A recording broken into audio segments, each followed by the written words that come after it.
asalaamaaleykum la famille siyaare waat naa leen béggewaat leen joxaat leen seen wàccuwaay baax a baax voilà donc tey ñoo ñëw expliquer leen li nga xam ne moom la ñuy wax les monnaies même am aussi ñu koy wax les shitcoins.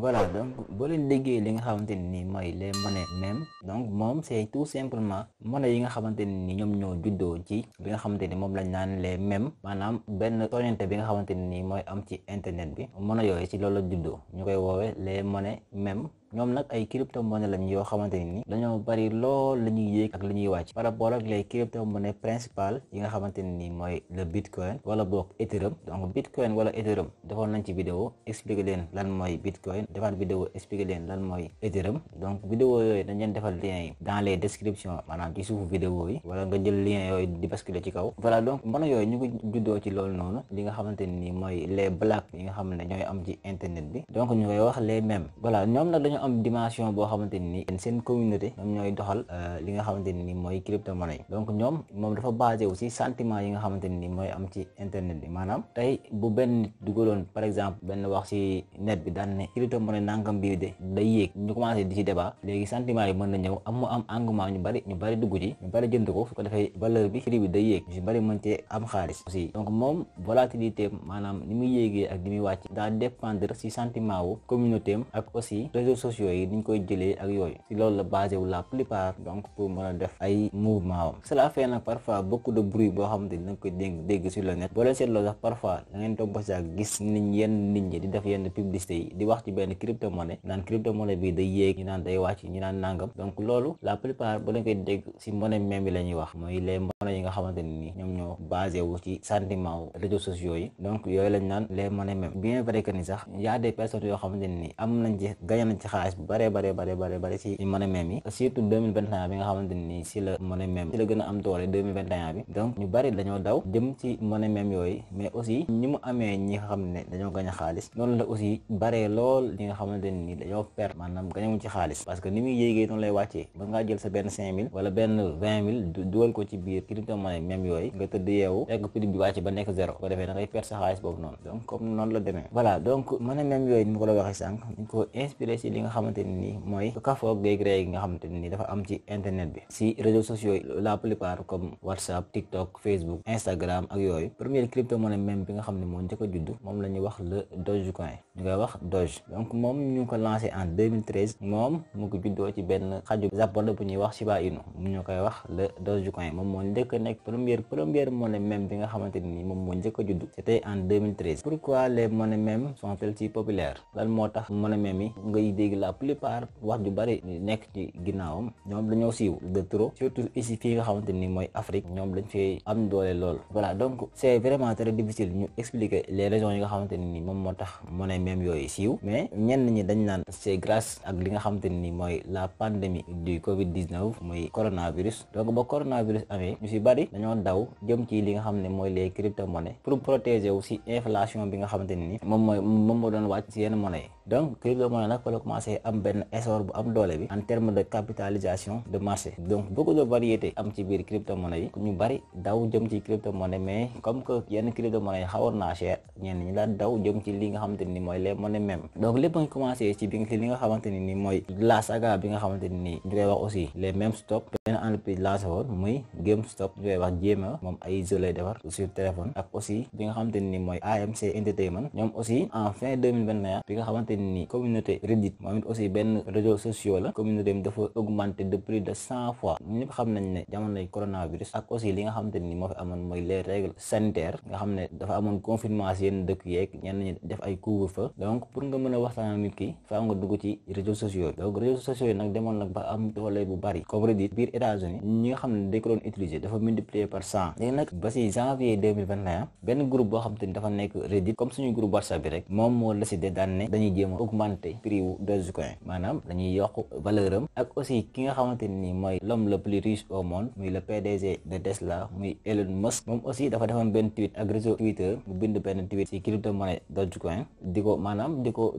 taggal yooyu ba mu bindee loolu ci Twitter bu ñu xëyee en de 5 jours atteindre valeur 2000%, donc atteindre $0,73. donc ñu bari am nañ ci xaalis ñu bari ko lañ jaaree nañ ñi nekk ay millionnaires ñi ay milliardaires ak yooyu ndax un simple tweet bi nga xamante ni président wu Twitter muy Elon Musk def na ko, ak aussi communauté bi nga xamante ni mooy benn groupe bu réseaux sociaux muy Reddit ñoom it defoon nañ benn annonce daal ne dañuy yokk valeur Dogecoin. Ça signifie tout simplement que ni les monnaies même ñoom il ne dépend pas de yenn critères yi nga xamante ni dañuy am ci crypto-monnaie, mais ça dépend de sa communauté. maanaam communauté bi luñ ci bëgg a def lu ne rek bu nekkee communauté bi gën naa bari, réseaux sociaux yi aussi nit ñu bari di ci wax valeur am day yéeg de trop, donc ñu bari mën na ci am xaalis. voilà donc moom ci loolu dépendre. am na aussi yeneen caractéristiques yi nga xamante ni moo tax ñu bari daw jëm ci monnaie même, parce que monnaie même bu ñu xoolee monnaie yi nga xamante ni ñoo nekk en circulation amuñu offre maximale comme ni ko Bitcoin amee mu nekk 21 millions de Bitcoin. Beaucoup de crypto-monnaies comme bi nga xamante ni moo njëkk a génn dans les monnaies même ñu koy wax le Dogecoin moom amul offre maximale te actuellement plus de 100 milliards de tokens crypto-monnaie boobu ñu ngi en circulation, donc génn ba nit ñi yor ko. voilà donc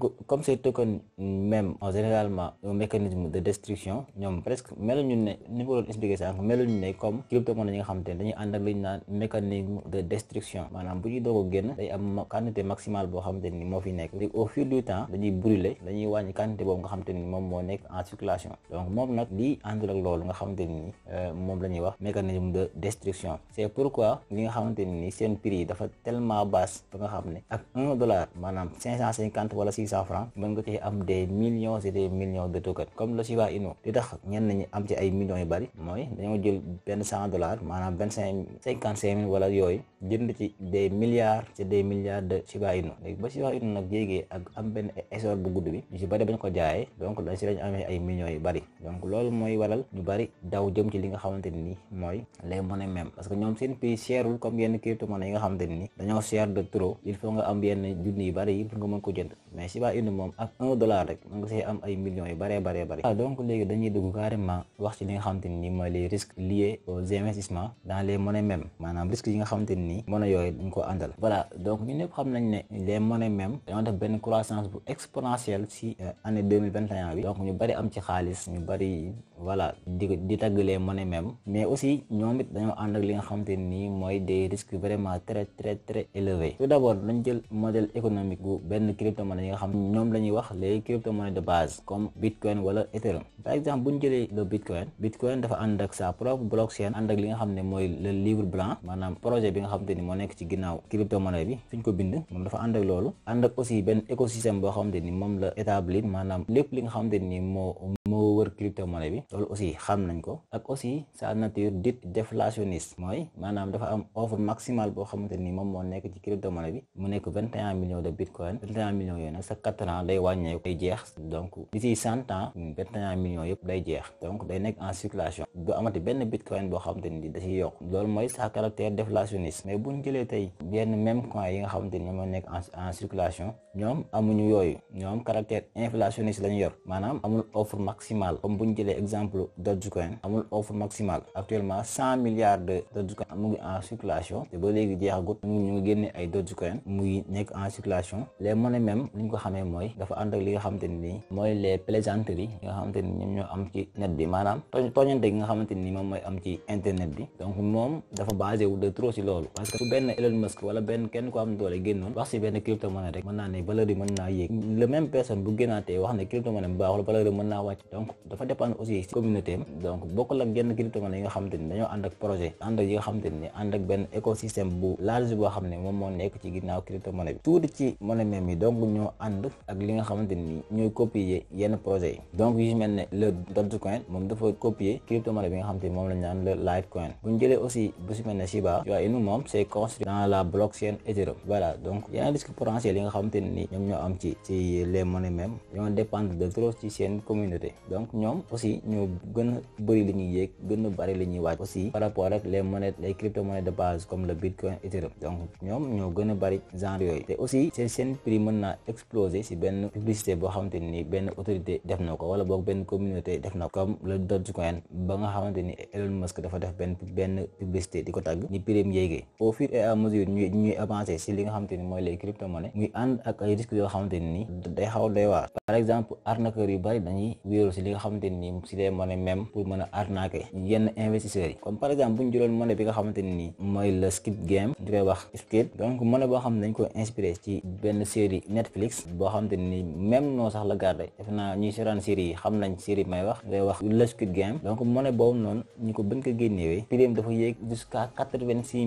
000% en une seule semaine prix bi yéeg na ba 86 000%. cependant nag ñi nga xam ne ñoom ñoo créé projet boobu def li nga xamante ni moom lañ naan le rug pull